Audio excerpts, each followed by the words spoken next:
नमस्कार. हवामान अंदाज आणि बातम्या या आपल्या यूट्यूब चॅनलमध्ये मी किरण वाघमोडे तुम्हा सर्वांचं स्वागत करतो. आज 20 जानेवारी नंतर आपण पाहूयात की 21 जानेवारीला राज्यातील हवामान कसे राहील, कुठे ढग आहेत, कुठे धुके किंवा कशी थंडी आहे त्यावरचे अपडेट्स. पण त्याआधीचं दिवसाचं तापमान पाहिलं तर दिवस हा साधारणतः आपल्याला नेहमीपेक्षा थोडंसं थंड पाहायला मिळतो किंवा नेहमीसारखं तापमान सध्या राज्यात आहे. आणि जर थंडीचं बोलायचं झालं की जे पहाटे पडणारी थंडी आहे, तर जशा प्रकारे वाऱ्या एक कमी दाबाचा पट्टा सांगितलं की असा गेलेला आहे विदर्भ, मराठवाडा हो तिकडे कर्नाटकातून. तर त्याच्यामुळे जे ढग आले त्यामुळे राज्यातील थंडी कमी झालेली आहे.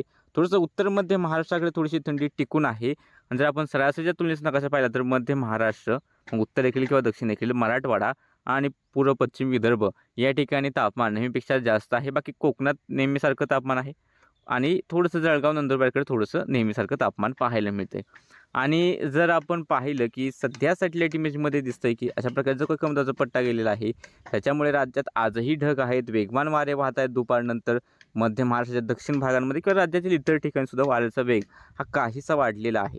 आणि उद्याचा जर आपण अंदाज पाहूयाच, पण त्या अगोदर जर पाहिलं की ढग कुठे आहेत तर पुणे, सांगली, सातारा, पूर्वेकडील भाग, सोलापूर, नगर, धाराशिव, बीड, छत्रपती संभाजीनगर, बुलढाणा, अकोला, वाशिम, परभणी, त्यानंतर लातूर, नांदेड, यवतमाळ, अमरावती, वर्धा, भंडारा, गोंदिया, नागपूर या ठिकाणी ढग पाहायला मिळत आहेत. मात्र ह्या ढगांमध्ये पाऊस नाही, हे ढग पावसाचे नाहीत. फक्त थोडंसं उत्तरेकडे पाहिलं तर इकडे मध्य प्रदेशकडे पावसाचे ढग आहेत. आणि कदाचित झाला तर गोंदियाला रात्री उशिरा किंवा पहाटे एकदम हलकासा पाऊस होऊ शकतो. विशेष मोठ्या पावसाची शक्यता नाही.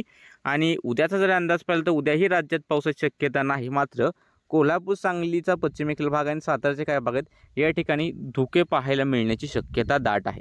सोबतच जो कमी दाबाचा पट्टाचा प्रभाव आहेच, त्यामुळं काय होतं आहे की राज्यात तिकडे पुणे, सांगली, सातारा, कोल्हापूर, नगर, बीड, छत्रपती संभाजीनगर, जालना, बुलढाणा, अकोला, अमरावती, नागपूर, भंडारा, गोंदिया, गडचिरोली, चंद्रपूर, नांदेड, धाराशिव, सोलापूर, लातूर या ठिकाणी ढग पाहायला मिळणार आहेत उद्यासाठी सुद्धा.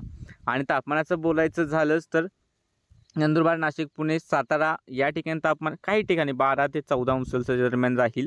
आणि बऱ्याच ठिकाणी हे तापमान 14 अंश सेल्सिअसच्या आसपास, 14 ते 16 अंश सेल्सिअसच्या आसपास राहील.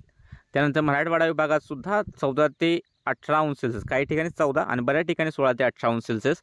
विदर्भामध्ये बऱ्याच भागांमध्ये हे तापमान 20 ते 22 अंश सेल्सिअसच्या आसपास राहण्याची शक्यता आहे. काही ठिकाणी 18 ते 20 असेल.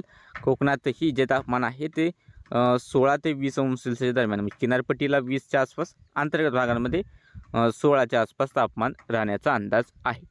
दिवसाचं तापमान बोलायचं झालं तर दिवस हा काहीसा थंडच आहे. पाहू शकतो की नंदुरबारकडे तापमान थोडंसं कमी दाखवतं, 24 ते 26पर्यंत नंदुरबारच्या आसपास. नाशिक, छत्रपती संभाजीनगर, नगरचे उत्तरेकडील भाग, जळगाव आहे, बुलढाण्यातील थोडेसे भाग आहेत या ठिकाणी तापमान 26 ते 28 अंश सेल्सिअसपर्यंत राहण्याची शक्यता दिसते.